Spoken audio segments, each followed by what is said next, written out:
Nasal congestion, stuffy nose या नाक का बंद रहना। नाक के बंद होने की वजह से छोटे बच्चे दूध भी नहीं पी पाते हैं, बॉटल बाहर निकल जाती है। वहीं पर ये माउथ ब्रीदिंग का भी कारण बनने लगता है। बच्चों में बहुत ज़्यादा छींके आना या फिर सर में दर्द रहना या फिर अचानक से नाक बहने लगना। कई बार पॉलिप भी बनने लगता है या फिर साइनोसाइटिस की दिक्कत होती है, जिसकी वजह से सर में फटने वाला दर्द भी होने लगता है। ये नाक क्यों बंद रहती है, क्या कारण है? तो it happens when something irritates the lining inside your nose. Normally जो हम एयर ब्रीथ कर रहे हैं वो नोज़ से होकर अंदर जाती है and the hairs and the cilia present inside your nose, ये किसी भी पार्टिकल को नॉस्ट्रिल्स के अंदर जाने से रोकती है। लेकिन कई बार यही डर्ट पार्टिकल या एलर्जेंस आपके नाक की परत में सूजन का कारण बन जाते हैं और आपके टर्बिनेट्स में सूजन आ जाती है और आपको नाक बंद बंद रहने लगती है। या फिर इनको बाहर निकालने के लिए बहुत ज़्यादा म्यूकस बनने लगता है।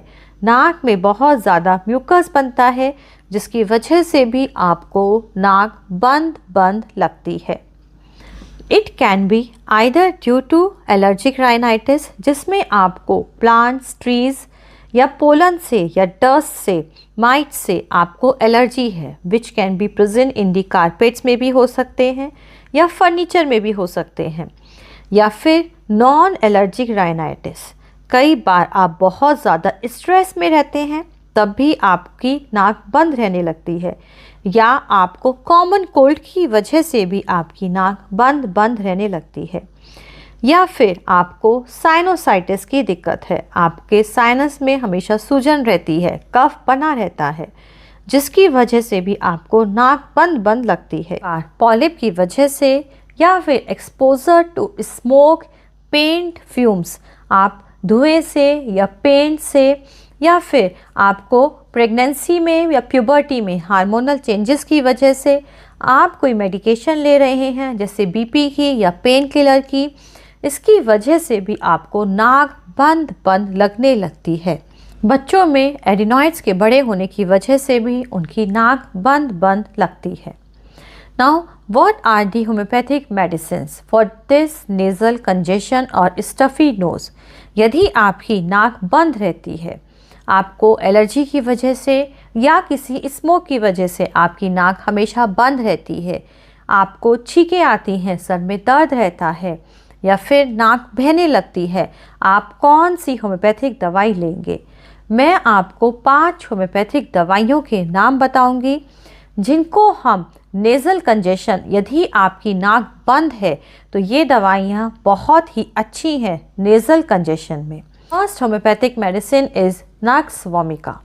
तो if your nasal stuffiness is present after exposure to cold dry atmosphere, आपको हल्की सी भी ठंड लगती है, आपकी नाक बिल्कुल बंद हो जाती है, चाहे वह दिन में बहती भी हो, लेकिन रात में आपकी नाक बिल्कुल बंद रहेगी। इसके साथ साथ आपको कोई पेट की परेशानी है या आप घर के अंदर हैं तो आपकी नाक बिल्कुल बंद है, तब आप नक्स वोमिका को 200 पोटेंसी में लें। 200 पोटेंसी की 2-2 बूंदें आप दिन में 3 बार अपनी जीभ पर डालें।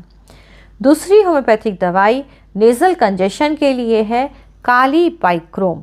काली बाइक्रोम में inability to breathe through the nose, नाक से सांस नहीं ले पाता है मरीज, या फिर उसको रात को सोते सोते ऐसे लगता है कि नाक से गले में कुछ गिर रहा है, या फिर उसके साइनस की वजह से उसके सर में बहुत ज़्यादा दर्द होगा, बहुत छींकें आएंगी, नाक बिल्कुल बंद रहेगी, तब ऐसे मरीज को आप काली बाइक्रोम 200 पोटेंसी में दें और 200 पोटेंसी की 2-2 बूंदें 3 बार जीभ पर डालने को बोले। Third homeopathic medicine for nasal congestion is arsenic album.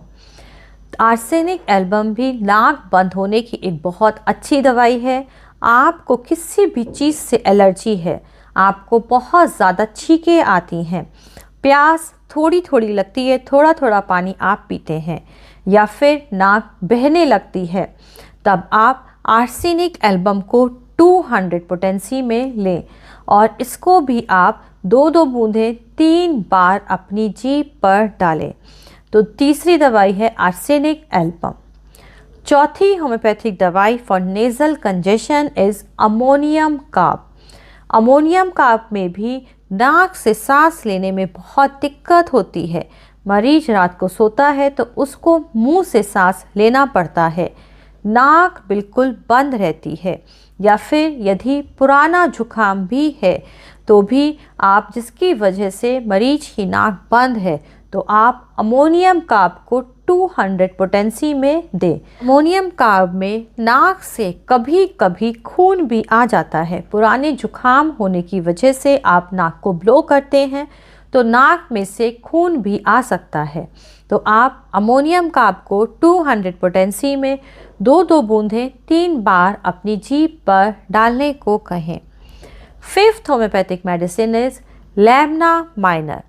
अब यदि आपकी नाक बंद रहती है, आपके जो टर्बिनेट्स हैं वो सूजे रहते हैं, या फिर आपको पॉलिप की शिकायत है, ऐसे में आप लैम्ना माइनर को ज़रूर लें।